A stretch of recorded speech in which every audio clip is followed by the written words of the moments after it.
The intro to that question was complacency versus euphoria, and whether we're in one or both.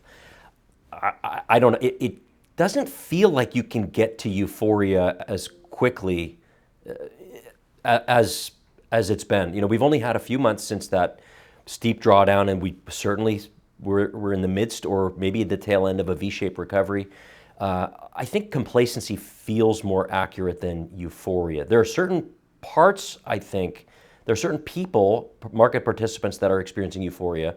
We're seeing some of the meme stock stuff is happening again, and Bitcoin and some of the related cryptocurrencies. And you're hearing about it, and based on some of the questions that we're getting from clients and friends, it feels like euphoria is kind of maybe right around the corner. It's got that vibe where people think investing is to make money on a daily basis. It's not difficult. Throw a dart, pick something, and it will go up. You will make money over the next very short period of time. So I don't know if that necessarily equates to euphoria, but complacency for sure, because this is the feeling right before there's some sort of a rug pull. There's a headline, or it doesn't even need to be a headline. There could be a currency pairing that just hits a certain level, or interest rates start to steepen in a certain way that just triggers a sell program that people aren't paying attention to. I think, and I don't predict a crash or anything like that, but it's been too easy. It's been too easy.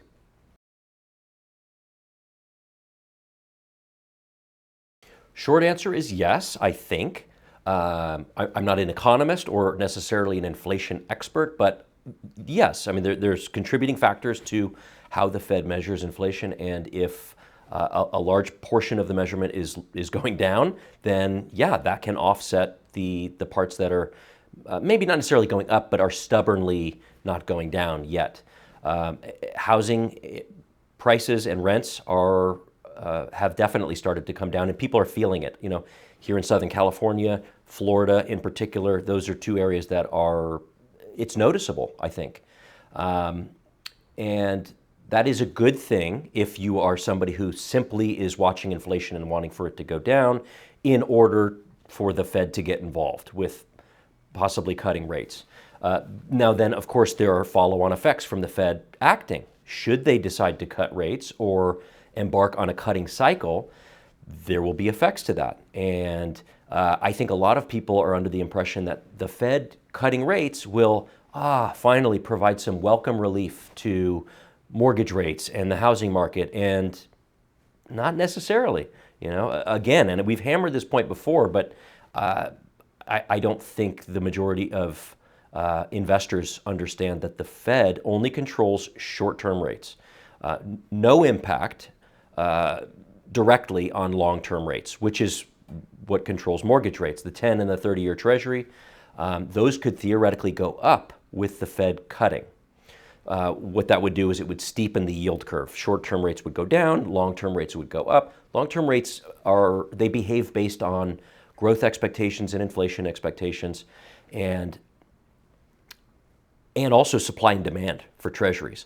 So it's theoretically possible that the Fed could start cutting. They could cut multiple times in 2025 and maybe have projections to cut more in 2026, and mortgage rates would go nowhere.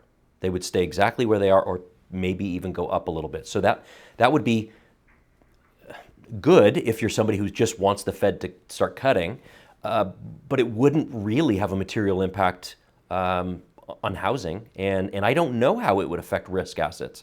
I think we watch everything, but stocks and bonds that's where the bulk of money gets invested. That's not in real estate, and if interest rates are staying about where they are or going up, then that's not necessarily great for bond investors. Generally, stocks and bonds move inversely, so it's possible that it could be good for stocks.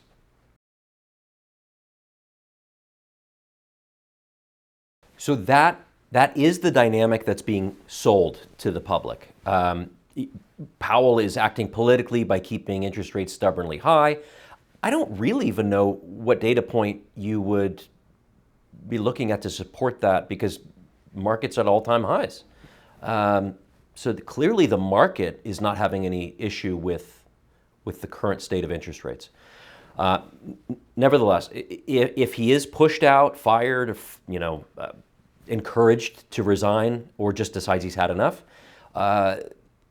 people always want to guess what the effect would be.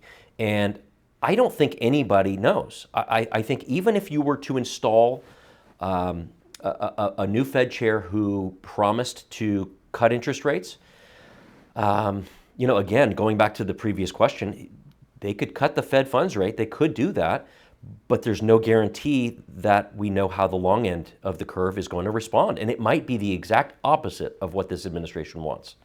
So I'm not hoping that happens. I think it would be just initially destabilizing. Powell he's been accused of acting politically before, keeping rates too low under Biden during sort of the post-COVID years. But overall, he's kind of stewarded us through some challenging times and been a voice of reason. He's never panicked. So I think it would be destabilizing in the initial reaction, and then I don't know what would happen afterwards. It would be a concern, I think. But generally speaking, the market kind of figures it out. The market's in charge, not the Fed chair. So, if somebody came in and cut 100 basis points off the Fed funds rate, the market would, within days, give its response firmly about whether that was a good or a bad move. And that's what would dictate the next response from whoever that Fed chair was. And, we can hypothesize all we want. If it ended up being a terribly negative market reaction, Trump might come in and fire that person.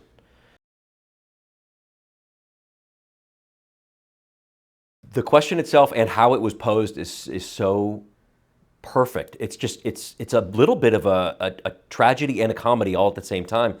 And I don't want to say that I've stopped paying attention to it, but I have stopped paying close attention to it. And it just sort of goes along with the taco theme, which is why invest so much time and energy into something if you're not confident that it's going to stick? So what are the tariff rates? They're higher than they were in March, for sure.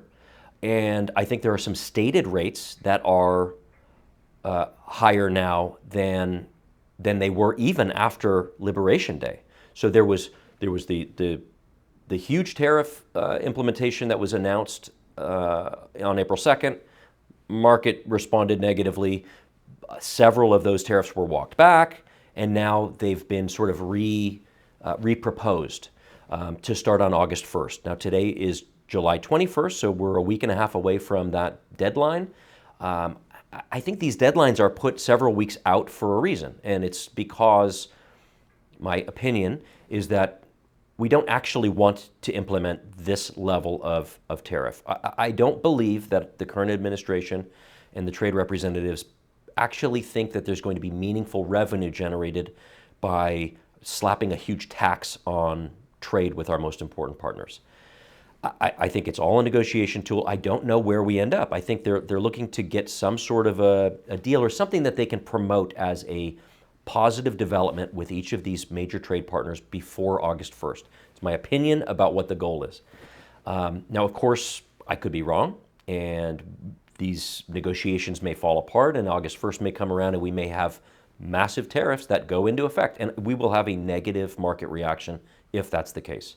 So people are asking me questions all the time about what's the deal with tariffs? What are the rates? Is it good? Is it bad? And I think it's an unfortunate answer. My response is, unfortunately, we've just got to wait and see, because we don't know where this all shakes out. Funny enough, so I think we came in, we've done these every month, but I think February or March, we did the what could go right question, and I remember the logic of suggesting that, well, we may have just sort of a mild year with stocks where they're positive, but not positive by that much, mid to high single digits. And that would be a great outcome because 23 and 24 were such great years for stocks. Now, and then immediately after, we had April, which was Liberation Day and all sorts of confusion and panic and markets down 20%. But now here we are, and we're sort of in that range. We're a little over halfway through the year, and markets are up mid single digits-ish. It's been a good year relative to what everybody thought in April, and even relative to what's happened the last couple of years.